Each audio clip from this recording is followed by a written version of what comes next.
Everything that could go wrong did go wrong. And that's not my opinion. That's the actual official report from the US military's bat bomb test at Muroc.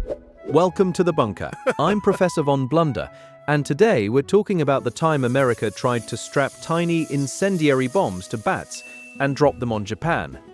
Yes, bats. Flying mammals with fire.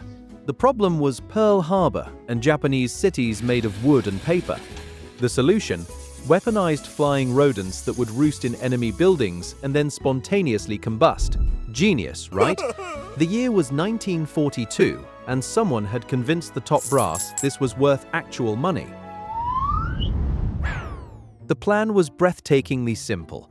Collect thousands of bats from caves in New Mexico, strapped tiny incendiary devices to their little bat bodies.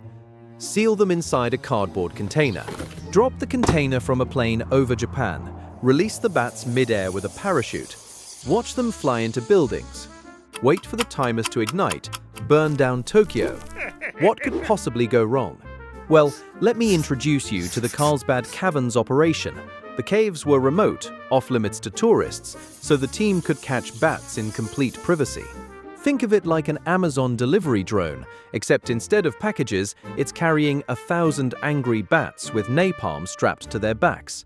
Doc and Fiza designed the incendiary units. They were impressively capable of starting fires, but there was one tiny problem. They could also accidentally blow up inside the plane. Captain Holt, the safety officer, took one look at the design and said, "Absolutely not. No way. Not on his aircraft." Now, if you were told your weapon could accidentally blow up your own plane before you even reached the enemy, would you test it? The answer, apparently, was absolutely not. Fiza agreed they needed some sort of safety mechanism. Maybe a removable pin. Something that would activate only at launch. You know, the kind of detail you usually figure out before building the weapon. In military engineering terms, that means they built a flying piñata stuffed with explosives and bats, and only then realized it might kill them first. The big test day arrived at Muroc. Fortunately, the top brass didn't attend, which saved everyone from the embarrassment of explaining what happened next. The cardboard containment shell was a full-scale model of what would eventually be fabricated from sheet metal. It looked great on paper. It looked great on the ground. It looked great right up until the exact moment they launched it from the plane. Then it blew apart. Instantly, in the slipstream.